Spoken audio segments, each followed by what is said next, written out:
Monday, September 9th.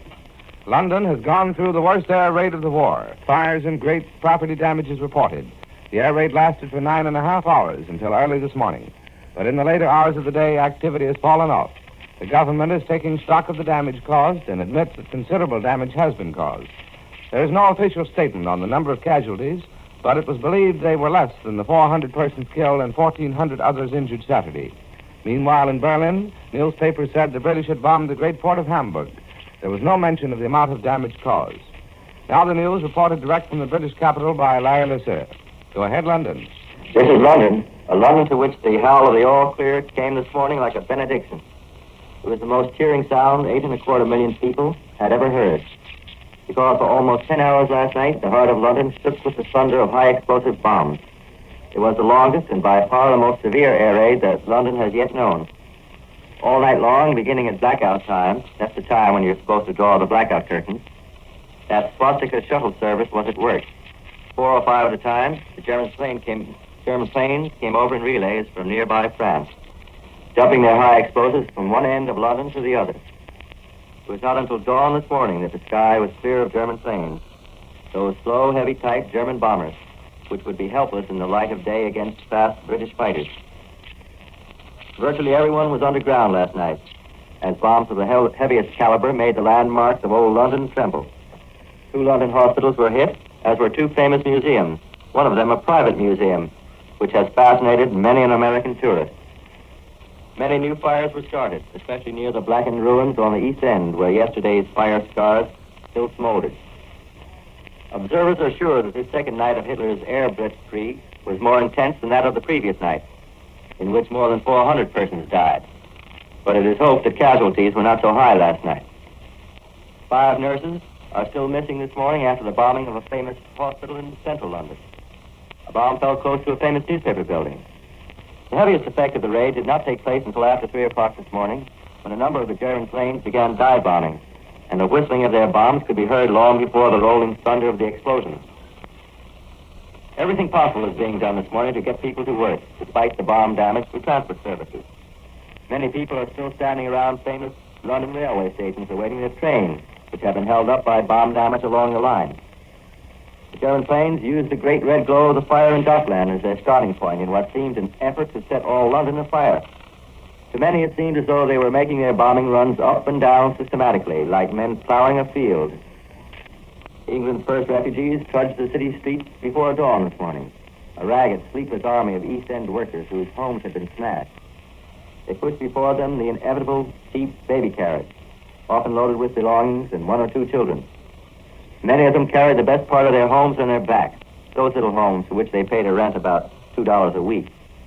They'd spent all night in crowded shelters. They'd come up at daylight, and many of them saw the roofs of their homes turn to the sky. The East End workers of London were meeting their Dunkirk. Trucks and buses are carrying the homeless away, and they're finding new homes at the town hall and police stations. Some parts of London are being evacuated now. All the subways are running this morning, with the exception of one line, where there is no service on 3 of its spurs. But road transportation in East and Central London is now beginning to untangle itself through the blocked-off streets. We are told this morning that losses of foodstuffs in the bombed Dockland area are much less than might have been expected. A sugar warehouse and a flour mill were damaged. Quantities of bacon and cheese were affected, and smaller stocks of coffee and cocoa were involved. But Lord Woolton, Minister of Food, has said that the loss of these foods will not affect the rationing allowance. Last night, the Royal Air Force announced that it had made great attacks on the so-called invasion zone in France and Hamburg. Big armaments works in Germany were also bombed. And this morning, my landlady, after being awake all night and reading that the people were doing the same thing in Germany, said to me, "I wonder why the Germans don't bomb Berlin themselves and the RAF bomb London. It would save a lot of petrol." This is Larry Lasser returning you now to CBS in New York. This is New York. Here's a dispatch from Budapest. Hungarian troops have completed their occupation of 1/4 of the territory ceded by Romania. The Hungarians took over Karalyago Pass in the Sub-Carpathians and the Metz Mountains in the foothills of the Carpathians. An official announcement said the occupation proceeded without incident. Another dispatch from Bucharest. A public trial of ex-King Carol on charges of mishandling public funds was considered likely in well-informed quarters today, following dictator General Ion Antonescu's order sequestering all Carol's stocks and bonds. Switzerland. Carol, abdicated King of Romania, began his exile here today. But in 30 days, he must find refuge in another country. South America, the United States, and Canada have all been mentioned. Carol arrived at 5:39 p.m. yesterday on a special 10-coach train accompanied by Magda Lupescu, his Jewish mistress, Ernest Iranandu, his Lord Chamberlain, other members of the palace household, and 4 dogs. Carol smiled at the small knot of people who had gathered at the station, saluted smartly, and climbed into a waiting automobile, which took him to his hotel. He wore a soft brown hat and a light brown suit. We've heard from London, and now in a moment we'll take you to the German capital for the latest report by William L. Shirer. Go ahead, Berlin.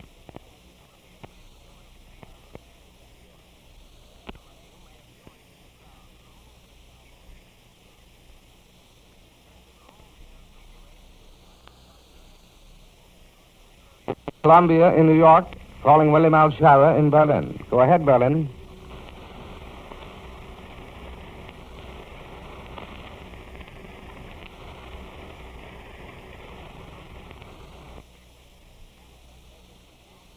Columbia, New York, calling William L. Shirer in Berlin. Go ahead, Berlin.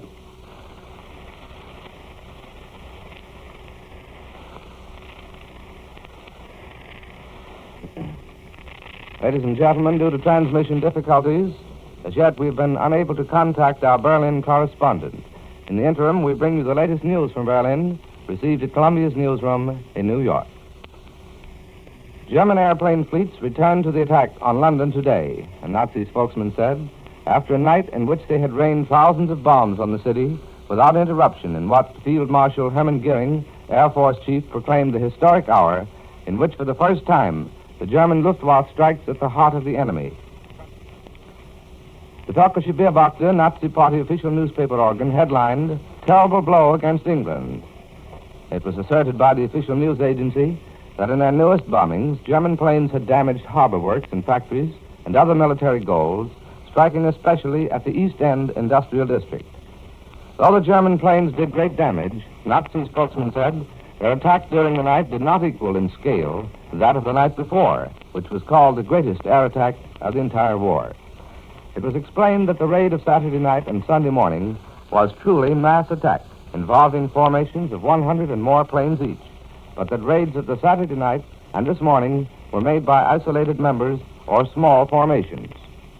Nazi planes were aiming now at prolonging the period of air raid alarms and polishing off the damage done earlier, a spokesman said.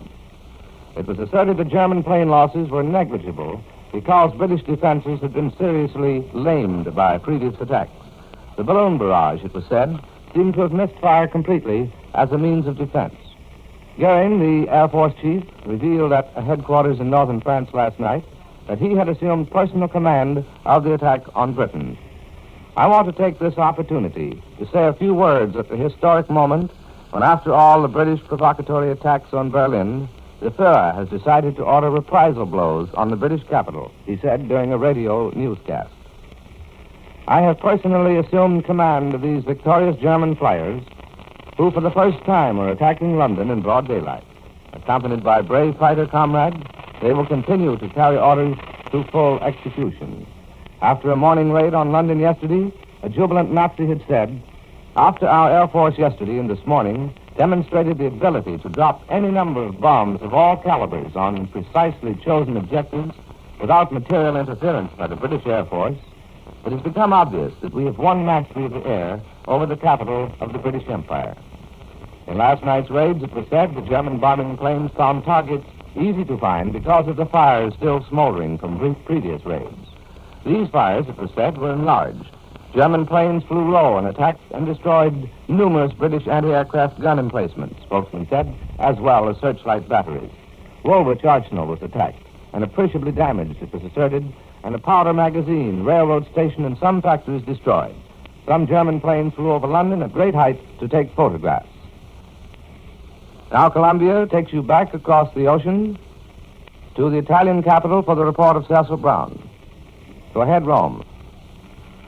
This is Rome. The Italian Air Force struck again during the day at the oil refineries at Haifa in Palestine.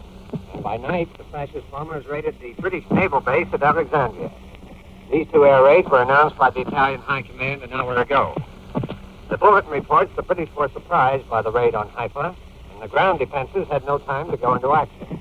We're told a refinery was hit squarely and vast fires broke out.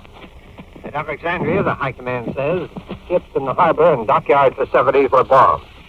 For the second time in 3 days, the Italians bombed the railway between Marsa Matruh and Alexandria. All the Italian planes were reported safe. The High Command announces the bombing of Burma in the Anglo-Egyptian Sudan.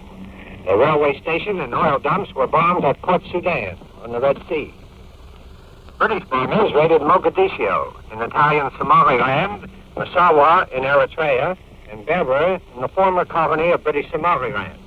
The communique says only minor damage was caused. We're told that one British plane, which tried to attack the Italian airfield at Mojo, was shot down in flames by a fascist fighter. 3 members of the crew were killed, but an observer was taken prisoner. Just as the Germans, the Italians are depending on their air force for their major military activity. The most striking example of this is the campaign against Malta. That island is only 80 miles from the Italian coast and has been raided from the air no fewer than 80 times. Wave after wave of fascist bombers have dropped tons and tons of explosive and incendiary bombs. And this is the only form of attack thus far used against Malta. Despite the number of British civilians who have been killed in the past 2 days, the Italian papers say today that the Nazis are attacking military objectives. The Popolo di Roma, for example, says that people have been killed because they live near these military objectives. The fascist press emphasizes that Marshal Goering is in direct charge of the greatest air operation in history. And the papers point out that this attack will be carried through to the end. But the Roman press gives no indication whether this air attack is the artillery barrage that precedes an actual attempt at invasion. According to the Rome newspaper Messaggero, ex-King Carl is going to Canada to make his future home. Today he is at Lugano, Switzerland, and his permission to stay there expires within 15 days. This same report from Bern adds that before going to Canada, Carl will spend some time on the French Riviera, in the house he used during his former exile. Queen Mother Helena, whose son now sits on the Romanian throne, will leave her villa at Florence in a few days to return to Bucharest. It's reported here Carol's brother, Prince Nicholas, is now at Venice, but he will go back to Bucharest with King Michael's mother. This is Cecil Brown in Rome. I return you now to CBS in New York. This is New York, and here is a dispatch from Tokyo. A Foreign Office spokesman said today that he hoped an announcement could be made within a few days concerning details of Japan's negotiations with French Indochina.